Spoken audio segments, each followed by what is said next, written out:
Valentine's day సందర్భంగా గుచ్చే గులాబీ Aditya music ద్వారా రిలీజ్ అయింది. సో ఈ సాంగ్ మంచి మెలడీ విత్ ఎనర్జెటిక్ ఒక మ్యూజిక్తో గోపి సుందర్ చాలా బాగా చేశారు.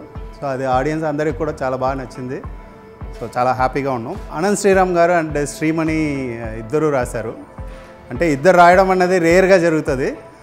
ఈ సినిమా సిచ్యువేషన్ అండ్ ఏంటంటే ఈ కరోనా సిచ్యువేషన్ ఇవన్నీ కలిసేటప్పుడు ఒక ఆ లవ్ సిచ్యువేషన్ ఇంకా బాగా రావాలని ఏదో ట్రై చేస్తూ ఉన్నాం. సో ఏంటంటే అందరూ ఎంజాయ్ చేసి రాసాం. అది లిరిక్స్లో కనిపిస్తుంటుంది మీకే. సో ఫుల్ క్రెడిట్ వాళ్ళిద్దరికే. గోపి సుందర్ గారితో కంపోజిషన్ ఏంటంటే ఎప్పుడు కంపోజింగ్ కూర్చున్నా చాలా చాలా ఎగ్జైటింగ్గా ఉంటుంది. ఎందుకంటే ఇది నాకు రెండో సినిమా ఆయనతో. పర్టికులర్గా ఈ సాంగ్ కంపోజ్ చేసిన సిచ్యువేషన్ మాత్రం మర్చిపోలేను. ఏదో ట్యూన్ చేస్తూ ఉన్నాం. టక్కర్ ఏంటంటే సరే ఒక పని చేద్దాం, ఇలా ట్రై చేద్దాం అని చెప్పి నేనేదో ఆ క్యారెక్టర్ ఇలాంటి క్యారెక్టర్ ఒక పీచ్ మిఠాయి అడిగాను, కానీ నా కళ్ళ ముందు ఒక స్వీట్ షాప్ వచ్చింది అన్నట్టు ఒక ఎక్స్ప్రెషన్స్ చెప్పేవాడిని. ఆయన ఒక నిమిషం ఆగని చెప్పి అలా ట్యూన్ చేసేవాడు.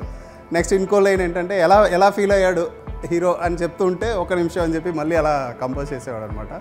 ఈ ట్యూన్ ఒక డిఫరెంట్ ఎక్స్పీరియన్స్ నాకు కూడా. ఇలా ఒక కంపోజిషన్ ఎప్పుడు సిచ్యువేషన్ చెప్పి చేయలేదు. ఎక్స్ప్రెషన్ చూసి దానికి మ్యూజిక్ చేస్తూ ఉండేవారు అనమాట. So enjoyed a lot. Thank you. ఈ సాంగ్ అన్ని ఆడియో యాప్స్ అన్నిట్లో దొరుకుతున్నాయి, విని ఎంజాయ్ చేయండి. Thank you. Hi, I'm Gopi Sundar here. I'm really happy to be here working for Geet Arts again. So really to be a part of this movie and really happy to work with Bommalu Bhaskarji. So about the song, I don't know what to say, like, you know, it's already a super hit. And usually when audio release comes in, we have already we face a lot of tensions, like how people are going to take it. Now that tension is not here. I'm really happy that it's already been within 2 days it's been 2 million views. So nothing more to explain about the song. I really enjoyed working with this, and I'm really thankful and happy that Aditya Music is taking care of this album. So there are a lot of more songs to come in. Do watch, enjoy. That's it. Thank you.